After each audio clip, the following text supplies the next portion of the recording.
So, a very warm welcome to this subject, maximising your Microsoft subscription. A little bit of a background as to why we've put this event on and what we're going to sort of cover today. As a Microsoft partner, Microsoft feed us their marketing message all the time, and we are supposed to be coming out to you, our customers, with the Microsoft partner approved content. But you'll be pleased to know we try and avoid doing that as much as we can, because some of it can be pretty heavy going. But Microsoft have a whole marketing campaign, have a whole philosophy that they call more for less, which was all about how you can do so much within the Microsoft 365 suite now, within the license that you're already paying, that potentially, when they say more for less, that doesn't mean you spend less on Microsoft, but potentially their theory is that you're duplicating services. You've got applications available to you within 365 that that probably replicate services you might be paying third parties for. So the Microsoft concept is that really within the 365 family of products, you've got 99% of your compute needs probably built in. And we looked at the content that was produced because there was some great, well, the three of us were at a team day, weren't we? And Microsoft came and did their more for less presentation to us. And I won't lie, it was a little bit painful. It was 125 PowerPoint slides in their slide deck. And we talked about it afterwards and said, whilst it had been a slightly painful hour and a half, there was something in it. There was some interesting stuff that we thought we should be sharing with you, our clients.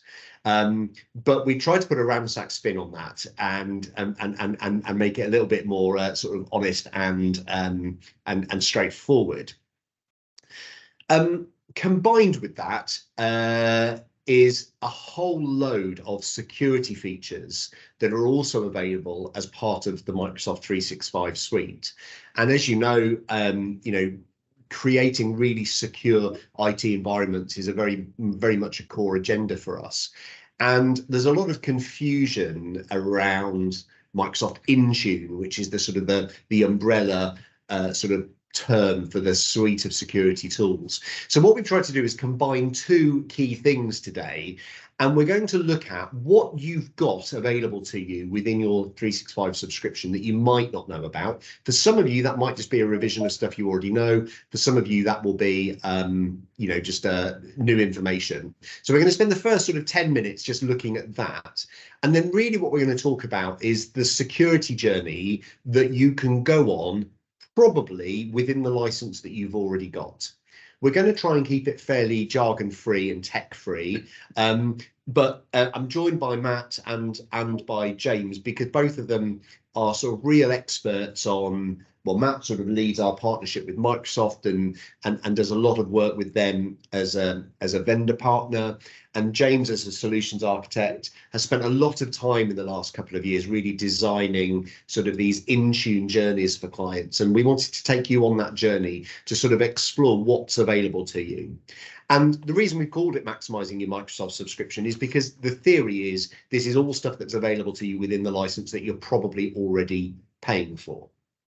So before we look at that, I just want to sort of start with, if anyone has had me present to them in a sort of a tender pitch or a customer presentation in the last couple of years, you'll have probably seen this slide. This is sort of our vision of what the challenge is facing you as non-technical organizations. Really, I think the working world has massively changed. COVID advanced our digital transformation quicker than any other event in living memory. And I think it's fair to say that the way we all work is entirely different to the way we worked 5 years ago. And I think there are two sort of key drivers. One is end user expectation. So we've got a generation coming into the workplace now that have grown up with amazing technology in their house. This is a generation, and we've got 18-year-old apprentices in our organization. They have never not had an Apple device, for example, in their home. They've grown up with better experience of technology at school than most of us on this call will have grown up with, and they've certainly grown up with great technology at home. And when they come to work, they expect great technology. They want a rich end user experience. And IT downtime is really frowned upon now. You know, this is a generation that have grown up doing everything in the cloud, on the internet. So, you know, the example I use is internet banking, for example. When you go on to do something with your banking, you log in, you just expect it's always going to be up. Gone are the days, you know, a few years ago where, you know, an hour or two's downtime occasionally when the server had thrown a wobbly was almost a given. It almost just happened every so often in the office, and people just kind of, you know, pulled out the board games and made the most of it. Now there is an expectation that I've got good tech, that I've got a nice device, that I can work on the device of my choosing. I might be an absolute Android fan or an absolute, you know, Mac evangelist, whatever it might be. I want to work on the device of my choosing. I probably want to work on different devices. I want to do some stuff on my phone. I want to do some stuff on my laptop, some stuff on my iPad. And I want to do it in a way that is always available, 100% uptime. And I want to work anywhere, right? I want to work, whether that's kind of in my office, whether that's in my home office, whether that's on the train, whether that's in a coffee shop. That's sort of the expectation. I've just seen the question about slides. Yes, we will be sharing these after the call. So that's all well and good, but as organization leaders, you've got an entirely different set of challenges. Again, a few years ago, you really had to worry about securing your building, right? Work happened in your office. Most people were using tower PCs that were attached to desks. Data sat in servers in server rooms, neatly hidden behind a firewall. And 90% of our IT security was what we did with the physical stuff that we owned and that we could see every day when we walked into our office. Well, that's gone, that's changed. And the more and more we've moved everything into the cloud, a lot of it into Microsoft 365, whether that's in Teams or SharePoint or OneDrive, as we've moved all of that stuff, we've lost the control of our firewall, we've lost the control of the devices, and we're also hit at the same time concurrently with things like GDPR and lots of, you know, weekly news stories on the BBC about the latest cyber breach. And this kind of like dichotomy is the reality for almost every organization that we work with. And so that's what we want to talk about today, really. How do we deal with all of those conflicting needs? So Microsoft have never been in the business of making licensing easy to understand. And I think if you go onto the Microsoft 365 website, you're faced with drawings that look like this, just a series of very similar sounding product names with lists of icons underneath. But recent changes to the way you buy 365, the majority of our clients are now buying a product called Microsoft 365 Business Premium. And actually, Microsoft 365 Business Premium is a really comprehensive bundle, and configured correctly, arguably creates the most secure, flexible IT estate you're likely to need. The trouble is, most people don't understand what's behind some of these icons. So we're going to talk through these icons today. Hidden right down in the third row. So I'm just looking at the just need to advance on one there. Oh, sorry. Screen. There we go. Sorry about that. So this is what I've just been talking about that you couldn't see. So hidden behind all of these icons is some really powerful stuff. And that third box, Microsoft 365 Business Premium, is the Microsoft license that's most commonly in use by the clients that we work with. It is £18.10 per user per month if you're a corporate organisation, £4.50 per user per month if you're a not-for-profit organisation. And hidden on that third line under comprehensive security is some of the most advanced technology we've seen in our working life. But if you don't know what it is, then you're probably not making use of it. So that's what we're going to sort of focus on today. So I'm just going to start off very briefly talking about the core applications that you get within your subscription. And then when we've done that, I'm going to stop talking a little bit, and I'm going to invite Matt and James to talk about this sort of security journey. So most familiar part of Business Premium is the core office applications. I'm not going to talk about this to a huge deal because this is stuff we've all been using for years, right? So Word, Excel, PowerPoint, and Outlook. The N, if you're not familiar, is OneNote. It's a really powerful digital notebook and a way of creating shared notes within your team. I've got individual webinars or recordings and little like sort of 5-minute guides to all of these products. And all of the sort of the core applications we're going to cover today. So I'm not going to go into lots of detail about them, but if you want to know more, drop me a line after the webinar, and I can send you links to it. So if you, for example, if you know nothing about OneNote and you're interested, I've got a little video fly through that it just explains the power behind OneNote. So core office, nothing particularly new there, and that's of course available to you. And you can install these applications, on multiple devices. So gone are the days where you licensed, a laptop. You're now licensing a user. So your users, unless you've set it up differently, your users, by virtue of the fact that they've got your account set up with a username and password, they can just download these applications on their work laptop, of course, but also their home PC, their tablet, their smartphone, etc., etc. Then we've got a suite of what I would call sort of collaboration and file storage applications. So Microsoft Teams, you're all using it right now, so very familiar with it. It's where most of us live these days. Pre-pandemic, we were doing an awful lot of webinars and seminars around Teams. And then sort of pandemic drove everybody forward about 5 years in about 10 minutes in terms of use of Teams. And it gets better and better all the time. What I would say is if you're only using Teams for video calling and instant messaging, then you are really scratching the surface of what Teams actually is designed to enable you to do. Teams is a really good, the reason it's called Teams is it's a platform that can bring groups of people, teams of people together and give them all kinds of sort of shared resources, as well as video calling and instant messaging. So I won't go into detail on that today, because again, it's a whole nother webinar just on making the most out of Teams, but I can send you links to details or have a chat with you about that if you want to know more. SharePoint is the next logo along. SharePoint at its simplest level has replaced the file server. So again, if we think back when all of our files were stored on servers within our server rooms, SharePoint is the platform that most people migrated all of their shared documents, folders, etc. to. And it gives us the control to set corporate-wide settings, so we can determine who can see what, etc.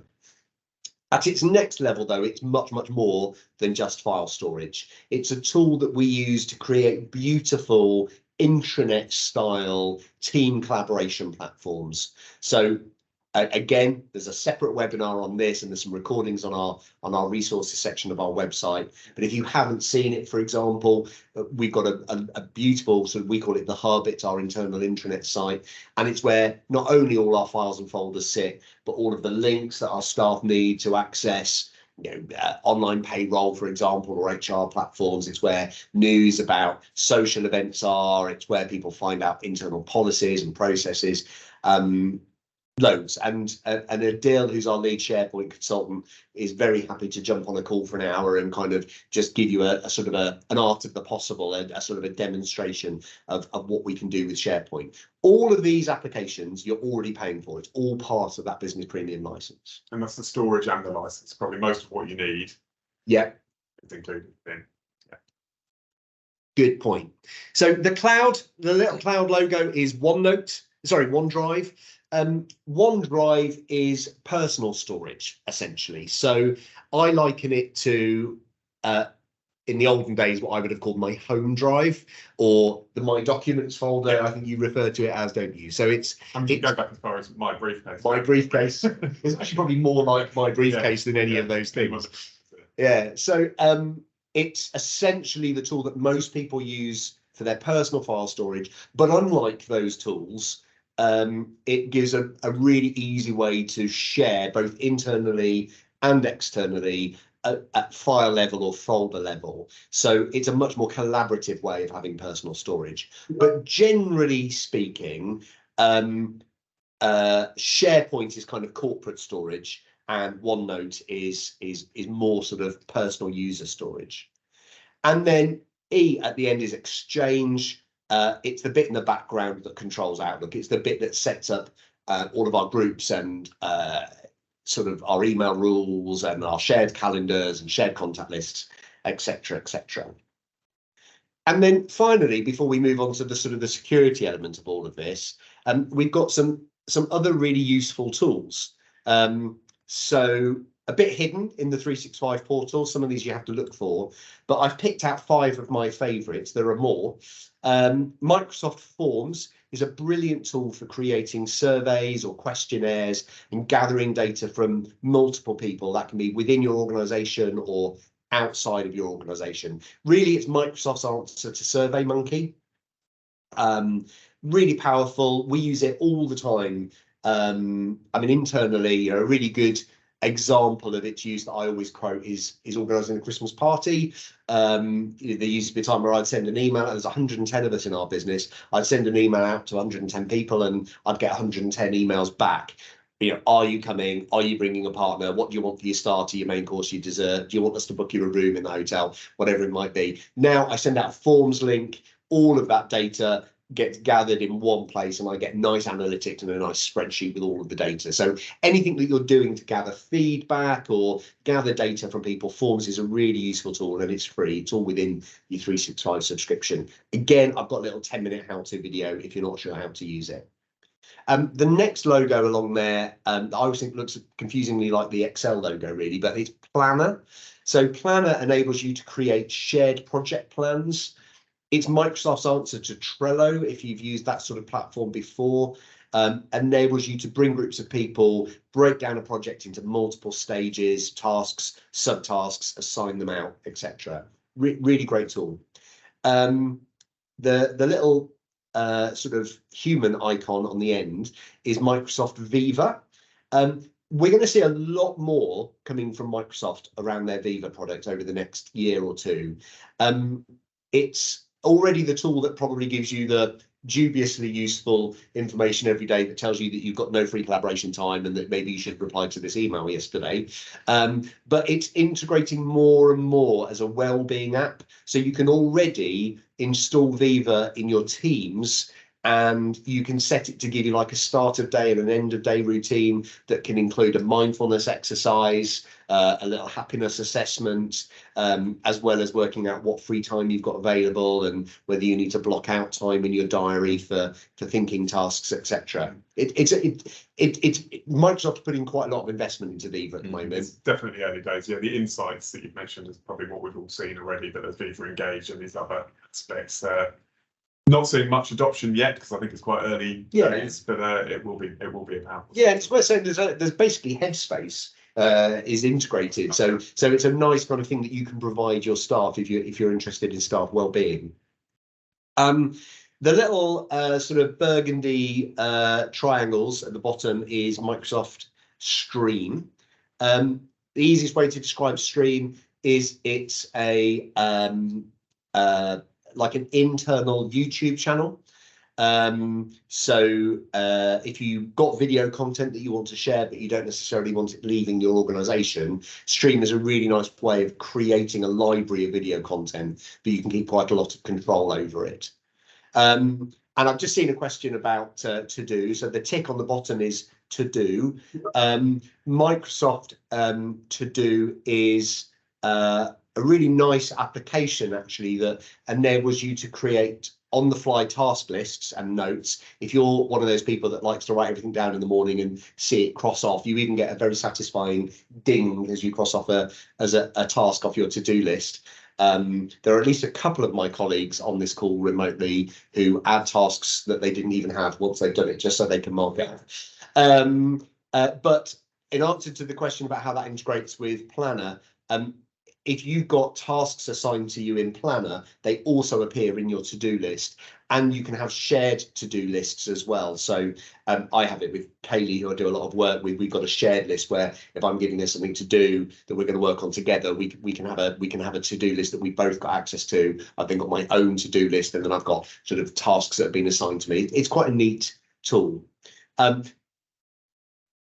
Planner is much more than just a to-do list. Planner is a project management tool where you can, again, I'll send the link out to the webinar about it that I've run previously, because it is quite neat actually. You can create a project, you can create stages within that project, which links into nice sort of Gantt charts and things like that. So it's a cut down version of their project management tool, because you can also license Microsoft Project through 365 as well, which would be the full project management tool. But Planner, again, as Dan said, included within these apps, gives you, in a similar way to Trello, a lot of those features. So it may well be enough for what you're looking to achieve.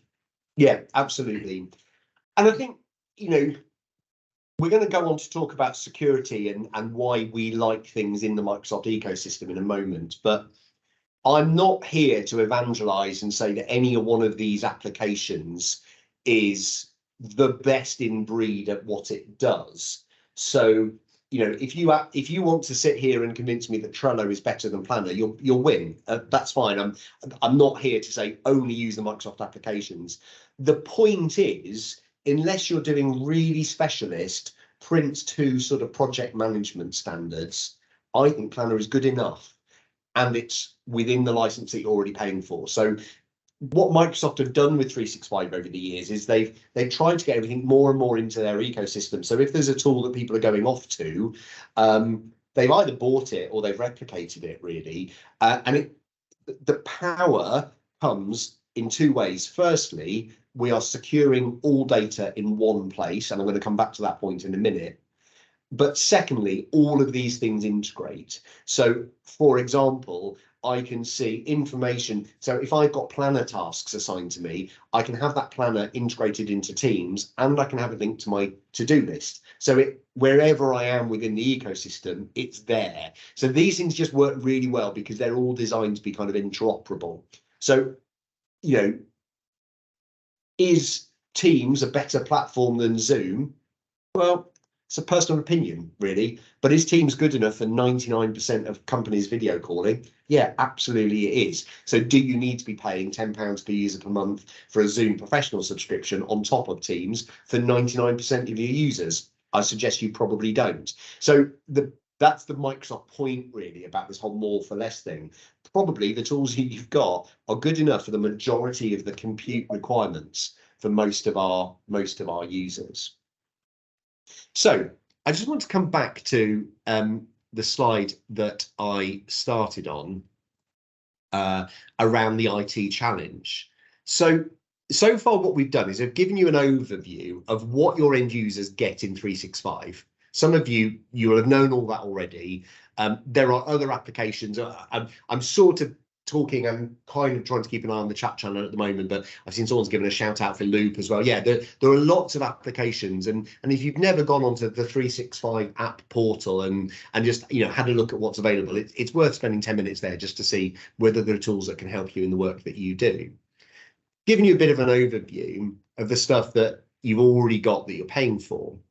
But coming back to this slide, we talked earlier about the security and the governance challenges facing you as a leader. And what I've just covered there is 14 applications, and there are countless more. So 14 applications where your staff can access your data. And then remember, I said they could be accessing that data, those applications, on their work laptop, their home PC, their iPad, and their phone. So according to my maths, that's 56 places where your data could be residing. 14 different applications, 4 different devices each. So And that's kind of, conservative, probably. So suddenly you as an organization leader have got 56 places to worry about, because that's where your data is sitting. And remember, this is no longer hidden in your office behind your secure front door with a server room with a firewall. This is now on the train or in Starbucks, or other coffee shops are available. And this becomes an interesting debate because you're responsible for all of that data, and suddenly it's leaking out into all of these places. So there are a couple of approaches that you could take. And I had a really interesting walk with a couple of business leaders in a sort of a business mentoring group that I belong to. And we were having this conversation because I'm interesting like that. And one of the guys that I was walking with said, it's really simple in our organization. We just don't allow anybody to access anything on any device that we haven't given them. Okay, that's one way, that's one route to take. I question whether that's actually the truth. That might be the policy that you've written down in your staff handbook. But unless you put some of the stuff we're going to talk about in place, I think it's fair to say, James, that that's impossible to actually know, isn't it? Absolutely, yeah. Because people have got your 365 email address and password, so they can install it on those devices unless you've done some of the stuff we're going to talk about. So that is one approach. The negative of that approach is, going back to my earlier point, people want to work in different ways. The other person I was walking with said, well, in our organization, we only let them use devices that we provide them with. So we have to provide everybody with all the devices. So this particular organization, they were a marketing agency of about 35 people, and they literally bought a laptop, an iPad and a phone for every person. Well, that's really expensive. And most people don't have the budget to do that. And actually, most staff don't want that either. I don't want to carry two phones. I don't want to carry a work phone and a personal phone. I like the fact that I can do it on the device of my choosing. So being sensible about it, we've got this kind of challenge that we want people to be working flexibly. We want people to be using these applications because it makes them more efficient. It makes them happier because they get to use the device that they want. But we need to know how we control it. And that's where the sort of the Microsoft security journey comes into play. And the Microsoft Security Suite, specifically a product called Microsoft Intune, is well, Intune is more than one product, really, isn't it, James? It's kind of a suite of tools that allows us to address the various security challenges that we've already started to discuss.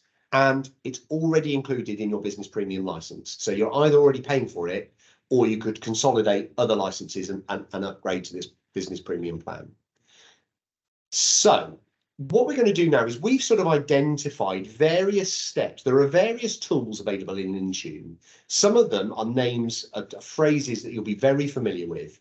But we're going to talk through them all now as a sort of a stack, right? Of, if you're not doing any of this yet, we're going to start with multi-factor authentication. Most of you are doing that already, so we won't spend hours on MFA. But we're going to talk through the different options that Intune give you and the things that we think every organization should be putting into play to allow all of that data to sit safely and to give you control.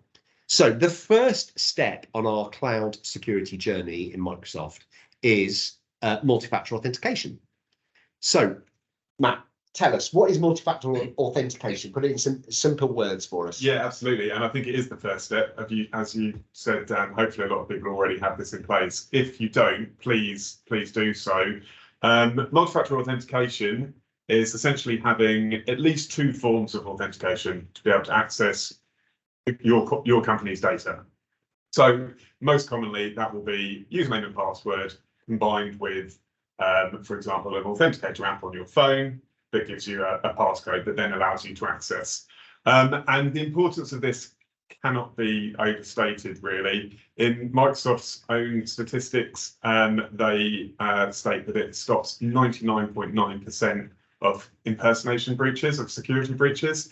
Those come from people trying to brute force passwords, which is essentially using tools just to try combinations of passwords to get into your systems.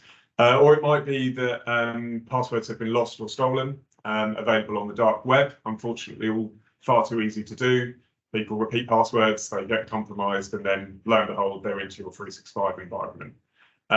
It's the most common type of breach that we see across our 150 plus clients that would call into our help desk. And having MFA in place and set up properly just closes that door. Yeah. So it's really absolutely crucial that you do it. It's the most important step. We talk to all of our clients about doing it. And I guess the occasional pushback that we still get would be that it can be intrusive in some way or rather obstructive in some way. It's really not. And if you set it up properly, every time I log on, I don't get prompted to use MFA. If I'm using my work laptop or if I'm in the office, I'm not prompted. If things change and I try to access 365 from a new device or from a new location, that's where it will prompt me for MFA. Absolutely. And I think it's worth saying, isn't it, that, well, two things. Firstly, the biggest risk that we see in sort of attitude around cyber is naivety, frankly. People think, why would anybody want to steal my data? You know, what my business do? You know, we just produce widgets for this company. Why would anyone want to steal that? Yep. That's not how cyber criminals work, is it? No. They're not. They don't wake up in the morning and think, John Smith Limited down the road, I'm going to target them today. Yeah. This is bots on the internet just searching for loose doors, right? Yeah, and I think people often think about it in the wrong way as well, that they're going in to get something and then leaving.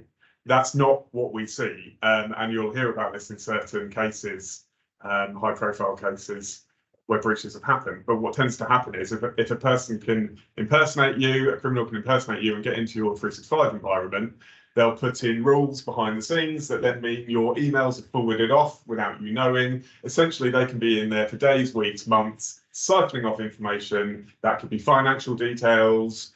They can then use that in all manner of ways to inflict harm and to gain financial advantage. Well, and that's the point, isn't it? Because people say, I've had this conversation with a client quite recently. So, but what we do is not of interest to anybody else. Why would anyone want to steal my data? And I said, well, do you invoice customers? Yes. And they said, yeah. And I said, well, then it's of interest, because if I can divert your email so I can change the bank account on the bottom of your invoice, I can get your clients to pay me instead of you. So all of us are at risk. And remember, we're no longer behind a firewall. So if you don't have MFA in place, then all I need is your email address. And it's pretty easy to guess what your email address is, because it's either going to be first name dot surname or initial surname or initial dot surname at company.com. So I can guess your email address pretty easily. And if I've stolen a load of passwords in another cyber breach and you use that password in more than one place, then I've got the keys to the front door, haven't I? So the MFA thing is absolutely key. And again, just because I really hammer this point down, because we do get kickback sometimes, don't we? And I had a finance director recently saying, I just don't want the inconvenience. And I said, okay, would you accept your bank issuing you a CashPoint card without a PIN code? He said, well, absolutely not. And I said, well, it's exactly the same equivalent. So there we go. We probably got angry enough about it. One final point that's worth mentioning as well that we've started seeing is that it's quite common that cyber insurers won't pay out now if you don't have MFA in place, and generally across your organisation as well, not just like the old days where you had it just for the admins. It's really important that you have it across the organisation. Yeah, that's a really good point. Thank you, Matt. Okay, so most of you on this call are ramsac clients, so you should probably already got MFA in play anyway. So we'll move on. And then the next sort of stage in this security journey that we're going to talk about is mobile device management. So James, I'm going to come to you now.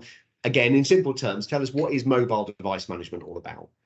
So mobile device management is effectively a platform that allows you to control, manage and enforce security policies to devices. So typically we'll see these with company-owned devices, so laptops. So that could be a Windows device, it could be a Mac, it could also be a mobile phone, so it could be an Android or an iPhone as well. But what we're saying here is that we are going to have full control and management over these devices, regardless of where they are located in the world. So this sort of addresses the challenge that you were talking about, Dan, that we don't go into the office every day to work. So we've now got a new challenge here to say, well, how do we make sure devices are secure regardless of where people are working? So this is where MDM comes in. So we can actually enforce policies, and probably the big one that we end up having to do some of the time as well, that occasionally you get a phone call to say, I've left my laptop on the train, or something's been stolen whilst I'm out and about. If we've got mobile device management set up, then we can actually send a remote wipe command. So next time it touches the internet, it will then try and wipe that device. So we've got full control over that. Excellent. And I think that's a good, you mentioned laptops there. I think it's a bit of a poorly named product, really, isn't it? Because when people say mobile device management, they think mobile phones. This is a portable, it would actually be better as a portable device management, wouldn't it? Because this is anything that you can pick up and take with you. So laptops are definitely mobile devices by their very nature, right? Yeah, absolutely. And you can do PCs as well if you've still got PCs in the office. So it can all be done, but effectively it just gives you that control and visibility over devices. So I always think of this as like, I'm going to enroll, again, going back to when we had servers and we had sort of Active Directory in a more traditional sense, you're effectively creating a sort of a trusted handshake, aren't you, between the device that my company owns and my 365 estate, and then giving me that ability to manage that device. And you know, that example you gave is brilliant. So, oh help, I've just left my laptop on the train. No problem, we can just remote wipe it, right? Absolutely. Yeah. And then if we've got everyone enrolled into a mobile device management platform, that then leads to a few more things that we can enable, which we'll talk about a bit later. And we can set some standards on MDM as well, can't we? So we can sort of not allow access to machines that haven't been patched or updated for ages. Is that right? We can do. We can set some rules up and some policies that really sort of restrict how people access data in 365 unless they meet a certain criteria that we define. But then also we can just do things that, you know, the same task we'll do again and again when we're setting up machines. Things like enforcing BitLocker hard drive encryption. Every machine should have it enabled, but rather than having it to manually set it up each time, let's get that automatically enforced once we've got people set up into MDM. So there's a lot of things that we can then sort of automate as well, and then you just kind of take out human error as well for setups, things like that. Thanks, James. So stage 3 on our journey then is mobile application management. So we've done MDM, this is MAN, yeah. And we've already discussed, haven't we, that not all computing is happening on devices that we own as business owners anymore. We want to encourage people to be able to use their home machine or their iPad or their mobile phone, their personal mobile phone. But what are the challenges with that? So mobile application management, sort of very closely and very similar with MDM, but a subtle difference. So it allows you to control the applications that people use to access their data in 365. So where we see this, and a real common scenario, is people with personal mobile phones wanting to access their email. So again, there's a bit of a challenge here between if you want to get your access to your email on your phone, people set it up on their personal mobiles. That's fine. What happens though if people lose those mobile phones? How do we control that data? Or how do we make sure that everyone's got, you know, a phone that's fully up to date? Or how do we make sure people have got good security standards on their own personal devices? Things that we can't actually control. So again, we can put an IT security policy. How do we actually mandate that though in practice? And this is where mobile application management comes in. So going forward on that email example, what you could do, and what we do for a lot of clients and ourselves as well, we say, okay, you can access your email on your personal phone, but to do that, you have to use the Outlook app. And to do that, and then going further, you need to have a PIN code, or you need to use your Face ID to open up that app. And then maybe we want to put some policies in to say, well, actually, you can access your data on the Outlook app, but do you know what? You can't then copy and paste that to your own personal Dropbox account. So you can start being quite granular. But the main reason we do this in the first place is actually so that we almost create this sort of secure container on people's phones. So actually, if someone calls up and says, I've lost my personal phone that had my email on it, we can just wipe that email data and leave the rest of the device intact. So again, you know, you've got people using personal devices, they'll have their pictures on there, they'll have their own cloud storage applications, personal email. We don't want to touch that. We're not responsible for that. We just want to look after that company data. So by going down the mobile application route, that's what we can enforce. Sorry, I think that answers Paul's question that came in actually slightly before. So MDM for the corporate owned devices, and then mobile application management for the through your own device. I think that's really good. I really like your description of it there as being like a container. So it's saying, I've got hundreds of apps on my iPhone. It's my personal phone. But when I want to access anything that ramsac gives me access to, I have to use the Outlook app for my calendar and for my email. And when that was first forced upon me, I was a bit grumpy about it because I quite liked the calendar app that came with my iPhone. But it's about saying, okay, well, if you want the privilege effectively of being able to access this on your own device, here are our rules. And the reason is so that you as my IT administrator can come in when I leave the business, or if I do something naughty, or if I leave my phone on the train, you can wipe it and you can. So this all comes back to this kind of responsibility we have with business leaders of this 54 places where we've got responsibility for company data now, doesn't it? And this is about saying it doesn't matter that, ramsac doesn't own my phone. Ramsac owns their data on my phone and they can wipe that remotely. Exactly. As well as putting in all those other controls about if I don't have a PIN code and if I've got a 74-year-old phone that's never had a software update, that's just an inherent leaky bucket, I'm not going to get access to anything at all. Exactly. And, I've talked about Outlook there, but this also extends to Teams, SharePoint, OneDrive, all the Microsoft apps that you can actually install on your phone and start accessing that company data. So you can then sort of leverage all these extra policies, but still give, your users the flexibility to use their own device, because actually, I just want to use one mobile phone. I don't necessarily want to have two and juggle between them. So I think this is a really nice trade-off between security and then just sort of giving people the chance to use their own personal device as well. And importantly, not having to be that company that buys everybody an iPad and a phone as well as a laptop. Exactly. Not when they spend most of their time working at home or in the office. Indeed. If they need it for their job. Exactly. But not. Yeah, that's a good point. Yeah, good point. Okay, so far what have we covered? Multi-factor authentication, mobile device management, mobile application management. The next stage is conditional access controls. So that sounds quite geeky, James. So I'm going to look at you. So tell me, what is a conditional access control? So a conditional access is effectively a policy that you can create to be very granular about how people access data in 365. So sort of going back when Microsoft first created, I think it was called Office 365 at the time, the big tagline was access your data on any device anywhere on the world, with as long as you've got an internet connection. And then actually a lot of people said, well, I don't want my employees to access my data anywhere on the world on any device. I want them to access on a work device that I've given them and I've secured. And actually, I just want them to access it from the UK or a particular office.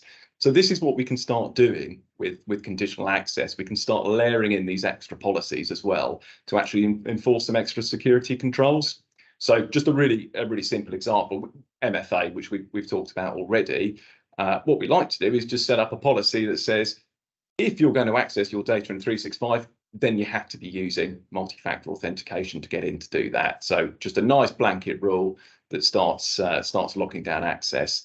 And then we've got some people that we work with as well to really sort of narrow down and hone in on those devices, so we can start locking down access by location as well. Talking about the mobile application management, we can actually set the policy there initially that says you have to be using Outlook, Microsoft approved apps on your mobile device to access your company data. So we can be really granular around here about what we want to do in terms of adding more security. And one of the examples that I like about it, so we can put geographical controls in place, can't we? So if you've got a UK-based workforce that only needs to do work in the UK, we can just limit access to be onshore. And there are some higher risk countries in the world as far as cybersecurity is concerned. So we might want to make sure that people can't access data from Afghanistan or Russia or Myanmar or anywhere on those kind of hit lists of sort of cyber risk. But also not all staff are created to work in the same way. So a really nice example that I like that we did with a customer recently was a care-based organisation who had a residential care centre, and they needed to be able to control access. So for the majority of their staff, they were carers. The only reason they would need to access a patient's confidential information is if they were actively involved in their care. So for the majority of their staff, we said access to these files is only available when you're physically in this postcode, the postcode where our care centre is. But then the managers of that needed to do analysis of that data, and they worked from home. So we created a separate group of managers, and we gave managers the right to access that data from anywhere in the UK. But nobody needed to access it when they were on holiday in France. So international travel was banned. Again, we've got lots of examples of that, haven't we? Where we've got sort of users where we go, well, this group of staff routinely travel for work. They might be our sales team, for example. We'll allow them access anywhere in the UK and in these European countries. But for everyone else, we'll control it. And I think that's a really good example, because actually you can set this up by groups, so you don't have to have one rule for everyone. So again, you can start really thinking about how we actually set this up. So that's again a really good example that you can say this group, they were frequent travellers, let's allow access for these guys, but this group, no, they don't need to access it anywhere else apart from the head office. So we can be really granular around that. Brilliant. Thank you, James. Okay, so what have we done so far? We've done MFA, MDM, MAM, CAC, and now we're on to what's the next three-letter? DLP, data loss prevention. So Microsoft love an abbreviation. So again, James, I'm going to let you explain what data loss prevention is. I like this one. So data loss prevention is effectively how you control your data and stop it leaking outside your organisation and getting onto devices it shouldn't be, or accidentally, falling into the wrong hands and people accessing that shouldn't have access to that data. So there's a couple of ways you can do this that Microsoft have. You could just go with a really simple template that Microsoft have got about sort of UK financial data. So you might have a template set up, for example, that says if someone tries to send an email that's got credit card details or passport numbers or NHS numbers in there, then block that email in the first place.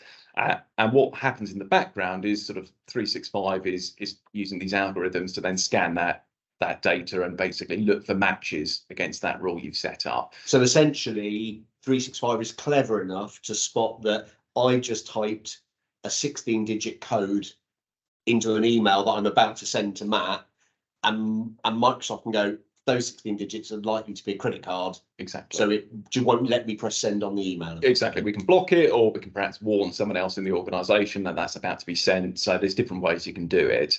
So that's sort of using some of the templates. I think where it gets more powerful is when you can look at something called sensitivity labels. So a sensitivity label is effectively a policy you create that you can kind of apply to your documents, be that in SharePoint, be that in OneDrive or Teams. And depending on how you set up your label, then really kind of depends the behavior as well. So you might set up a label, for example, that says, internal use only. And then if you apply that to a document, maybe then what it will do is it will put a nice watermark across the document to say confidential. It might then give you a warning in Outlook, or you could configure it to say, actually, if a document's got this particular label, do not allow that to be shared outside the organisation, be that via email or a sharing link in something like SharePoint. So it's worth saying, is it, the majority of data leaks that we see are actually accidental. It's somebody accidentally CCing a load of people into an email, doing a reply to all with the wrong attachment, that kind of thing. Sending it to the wrong John. Yeah, indeed. So I really like this example where, for example, we have DLP rules applied to finance and payroll documents, which means they can't be sent outside of the organisation except to our payroll bureau. So Magda, who runs our payroll, can email an attachment to our payroll bureau, but she couldn't email it accidentally to one of our customers instead of an invoice attachment or something. Exactly. I think the beauty of these sensitivity labels is they actually live with the document, regardless of where that is. So just to go through another example, let's say there's a top secret project we're all working on, Project X. So let's create a label called Project X, and let's set a rule up saying, only specific people in this group at ramsac can access, perhaps the three of us can access that. Even if I were to copy that document, let's say onto a USB key, and then someone found that, if someone tried to access that document, they would double click on it and it would open up and then prompt them for an email address. Of course, because it's not the three of us, they couldn't actually log in to access that document. So I think another really powerful, thing around these sensitivity labels is that they live with the document regardless of where they are. So you can really then start to actually control access. We've talked about email, we've talked about sharing links, but how do we then control people physically downloading that data onto their machines and trying to share it? And that's where sensitivity labels comes in. And the other lovely example I like of that one is, let's say, for example, we work with some clients who have, so some of our recruitment customer clients, for example, are very sensitive about databases being copied by a recruitment consultant that leave them and go to work somewhere else. And the classic was, the day before I hand my resignation in, I download all these files onto a USB key, I leave that at home, I come in tomorrow and I resign.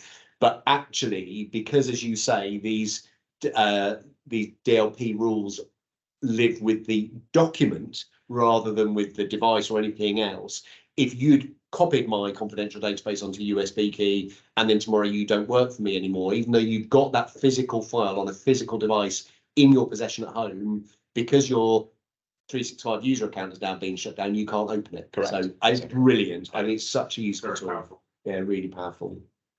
Excellent. So we've gone through sort of some core stages of this journey. We've really, as you can see, within the tools already available to us within this 365 license, we've got some really quite advanced security protection here without having to spend any more software licensing fees. This is all kind of included. The other thing that is now included in your 365 subscription, well, just lost my mouse, that's good timing. The other thing that's included is Microsoft Defender for Business. So Matt, what's Defender? So essentially this is endpoint protection at a high level, antivirus more commonly known as. It's got some other things to it as well, but that's essentially what it's there for. So this is Microsoft's own version of an antivirus application that I'm already paying for within my monthly subscription. It's included within Business Premium. Yeah, So it's a standalone as well, but it's within Business Premium. So shall I just cancel my Sophos subscription? So it's a good question. We haven't. So there is, I think, this has to be a considered decision. So actually at ramsac, we still use Sophos Incept X. We like the enhanced protection that it gives against, anti-encryption protection. Also, we like the fact that Sophos are a specialist company dealing in anti-malware, antivirus protection. And there is a school of thought that it's best not to have all of your eggs in one basket. It's great as it is value-wise, and we're not saying Defender is a bad product at all. It is a decent product and improving all the time. There is definitely some value in layering your security providers. The jury's out, I think it's fair to say. And I think it's a case-by-case decision, really. Indeed. And I think it's fair to say we've had some healthy debates internally, haven't we, about different opinions. People like different features, and also worth mentioning that the kind of Rolls-Royce level of protection, which some of our clients do, you can have both. You turn both on. Yeah, okay. And, I think with all of these things, it's risk assessment. It's about working out where your budget is best spent. We had a client not so long ago, not-for-profit organisation, very sort of focused on value for money, and we had the conversation with them that, well, listen, if you can't afford to do Sophos and fish testing through something like KnowBe4, then probably Defender and cyber awareness training is probably the best overall balance, but maybe you do all if you could. So, and James, I think you mentioned briefly earlier that this is kind of device agnostic. So just because this is a Microsoft product, it doesn't only work on Windows devices. So everything that we talked to you about today works across all flavors of device, right? And server operating system. So yeah, Linux, Mac OS, Windows devices, iOS, Android. I think as much as Microsoft would like everyone to be running a Windows device, they recognise that's not the reality of the situation. So absolutely, it will work cross-platform. So that's the beauty of it. That and we work with a lot of companies that have a mixture of devices as well. We've certainly got that at ramsac. And you think about people's personal phones, that we've got probably an even split between Apple and Android phones as well. So the beauty of this platform is it will work with all those different vendors. Thank you. So wrapping up, because I said we'd finish at 12 and we've got sort of a couple of minutes to go. is this doing more for less? What we've looked at today is that within the product that you're probably already paying for are a whole host of features that you possibly weren't already aware of, whether that's at the front end with some of those applications that we touched on, or whether that's at the back end with these really quite advanced security features. And Microsoft's view is that you can do more for less because you can pay one fee for your 365 license, and then you don't need separate subscriptions for things like, you know, Trello or Zoom or some of the security vendors, etc.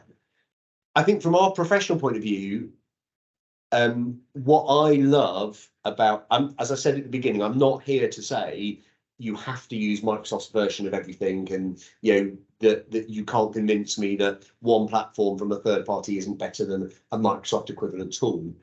But I think when we start layering on all these security features, this becomes a really, really compelling argument, because what you've now got is all of your data sitting in one place with the same level of security protection around it. I haven't, as your IT department, then got to think, okay, I've got all of this locked down, but there's a leaky hole here because somebody's got a copy of data into some third-party application that sits outside of all of these tools. And if somebody leaves my organization or goes rogue or loses a laptop, I've got one place to go and lock all of that access down. So from that point of view, whilst I'm not here to say Microsoft is the only way, my starting point is, why wouldn't you? There has to be a compelling reason to allow something else now, because if we put all of this in place, we've really created quite a secure environment where we've got complete control of everything. We know where it is, and we've got one place to go and activate that kill code effectively. So stuff there. Yeah, loads and loads in there. And sort of just as a bit of a summary, well, yeah, no, I will very briefly just say, today's sophisticated attacks call for multi-layered security. There's a lot of detail on this slide I'm not going to go into, but essentially, we always talk about cybersecurity as being a bit like your house. There's no good having brilliant locks on the front door if you don't close the windows. There's no point having a CCTV system if you don't check that it's powered on. There's no point setting a burglar alarm if you leave the front door wide open. You need all of these things. All of these things. No one of these things. Well, actually, if you're only going to do one thing and you haven't done it already, it's got to be MFA. But beyond that, no one tool is perfect. You need this kind of multi-layered approach. And really, that's the whole sort of point of our 365 security journey, is that we start with MFA and we ramp up to the point, and we can do this in stages. We've done countless projects for clients now over the last couple of years using this technology, and we layer it up to build that